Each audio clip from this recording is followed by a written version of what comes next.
Hello guys, welcome back to my channel Rupa's cookbook. तो आज के चले एসেছে আবার একটা নতুন ভিডিও নিয়ে। আজকে তোমাদের আমি বানিয়ে দেখাবো মিক্স ফ্রুট রায়তা রেসিপি, যেটা তোমরা ঘরে থাকা সামান্য কিছু ফল দিয়ে খুব সহজে বানিয়ে নিতে পারবে। এটা খেতে খুবই সুন্দর হয়। তো এটা বানানোর জন্য কি কি লাগবে দেখে নেওয়া যাক। প্রথমেই আমি এখানে নিয়েছি এক প্যাকেট টক দই। বাজারে যে 15 টাকা করে ছোটো প্যাকেট টক দইগুলো পাওয়া যায়, সেই প্যাকেটের আমি এক প্যাকেট টক দই নিয়ে নিয়েছি। আর এটাকে আমি একটা ছাঁকনির মধ্যে ছেঁকে দিয়েছি, কারণ আমার টক দইটাকে জল ঝরিয়ে নিতে হবে। এইভাবে আমি 20 থেকে 30 মিনিট রেখে দেবো। তারপর এখানে আমি ফলের মধ্যে নিয়ে নিয়েছি কলা, আপেল, আঙুর ফল, পেয়ারা আর আম। তোমাদের ঘরে যদি অন্য ফল থাকে তোমরা সেগুলোও নিয়ে নিতে পারো। আমার কাছে যতটা ছিল আমি ততটাই নিয়েছি। এখানে আমি আপেলগুলোকে ছোট ছোট করে টুকরো করে কেটে নিচ্ছি।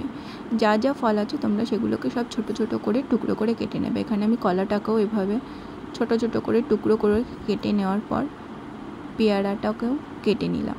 তোমরা চাইলে এর মধ্যে বেদানা, অন্যান্য যে কালো আঙুর, সেগুলো সবই দিতে পারবে। যে কোনো ফলই এর মধ্যে দেওয়া যায়। তারপর আমি এখানে আমগুলোকেও ছোট ছোট করে টুকরো করে কেটে একটা বাটির মধ্যে রেখে দেবো। সব ফলগুলোকেই ভালো করে কেটে নিতে হবে। তোমরা চাইলেই ফলটাকে সামান্য একটু মিষ্টি শিরা বানিয়ে ওর মধ্যে দিয়েও নিতে পারো। আমি এখানে ওটা করিনি। এরপর আমি নিয়ে নিলাম যে জল ঝরানো টক দইটা। তারপর আমি এখানে অ্যাড করব একে একে সামান্য একটু নুন, সামান্য একটু গোলমরিচের গুঁড়ো, সামান্য একটু রোস্টেড জিরে গুঁড়ো। রোস্টেড জিরে গুঁড়োটা এখানে দেবে, তাহলে ফ্লেভারটা খুবই ভালো হয়।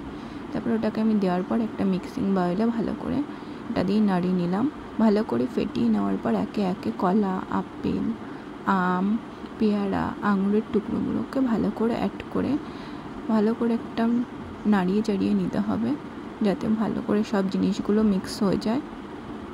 এটা খেতে খুবই টেস্টি হয়, আর সকালে ব্রেকফাস্টের সঙ্গে খেলে এটা খুবই ভালো লাগে। যেহেতু ফ্রুট দিয়ে বানানো, খুবই হেলদি। এটা তোমরা ছোট থেকে বড় সবাইকে সার্ভ করতে পারো। তো আমি এখানে একটা ছোট্ট প্লেটে সার্ভ করে নিয়েছি। এটা দেখতে যতটা সুন্দর আর খেতে ঠিক ততটাই টেস্টি। Thanks for watching. ভালো লাগলে like, comment and subscribe. Tata, দেখা হবে পরে অন্য কোনো ভিডিও নিয়ে।